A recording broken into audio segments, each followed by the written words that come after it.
ప్రతి నియోజకవర్గంలో కూడా ఏదైతే ఓట్ల వెరిఫికేషన్ జరుగుతుందో, ఏదైతే 20 సంవత్సరాలు 25 సంవత్సరాలకు ఒకసారి దేశవ్యాప్తంగా జరుగుద్దో దానిలో భాగంగానే మరి ఆంధ్రప్రదేశ్ అంతా కూడా మనకు జరుగుతుంది.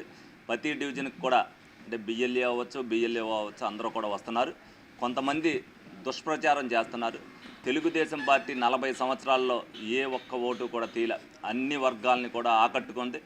డెఫినెట్గా ప్రతి ఒక్కరిని కూడా వ్యవస్థలకి, మతాలకి వ్యతిరేకంగా నిలబడగల పార్టీ ఏదైనా ఉందంటే అది తెలుగుదేశం పార్టీ. గౌరవ ముఖ్యమంత్రిగా చంద్రబాబు నాయుడు గారు ఆ విధమైన పరిపాలన అందించబట్టే మొన్న 2024లో ఏదైనా సరే అన్నిటికీ కూడా న్యాయం చేయగలిగిన పార్టీ ఏదైనా ఉందంటే అది తెలుగుదేశం పార్టీ అని చెప్పి మరి అత్యధిక మెజారిటీతో మొన్న గెలిపించడం జరిగింది.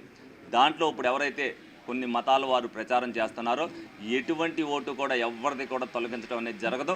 ప్రతి ఒక్క ఓటు కూడా ఏదైతే వాళ్ళు ఇచ్చే ఐడెంటిటీని అన్నీ కూడా చూసుకుని డెఫినెట్గా ప్రతి ఓటును కూడా ఉన్నించడానికే చూస్తారు.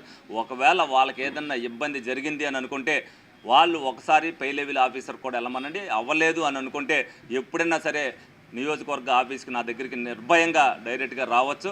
ఈ విధంగా దుష్ప్రచారం చేసి అనవసరంగా మీరు ఏదైతే అపాస్పాలు అవ్వద్దు. డెఫినెట్గా ఏలూరు నియోజకవర్గానికి సంబంధించి ఎక్కడా కూడా నిష్పక్షపాతంగా ప్రతి ఓటు కూడా ఉండేటట్టుగానే చూస్తాం. ఏదన్నా మీకు హైదరాబాద్లోనూ ఇక్కడ ఉండే దగ్గర ఏదైనా ఇబ్బందికరమైన పరిస్థితి వస్తే అక్కడ ఉండాలా ఇక్కడ ఉండాలన్నప్పుడు మీరు నిర్ణయం తీసుకోండి. అక్కడ ఇబ్బందికరమైన పరిస్థితి ఏదైనా వస్తే నన్ను సంప్రదించవచ్చు. డెఫినెట్గా మా ఆఫీస్లో 15 మంది టీం ఎప్పుడు కూడా పనిచేస్తూనే ఉంటారు. మీకు సలహా సూచనలు ఇవ్వటాయి. కానీ మీరు ఇటువంటి దుష్ప్రచారాన్ని మానుకోవాలని చెప్పి ఎవరైతే దుష్ప్రచారం చేస్తున్నారో వాళ్ళకి సూచన ఇవ్వడం జరుగుతుంది.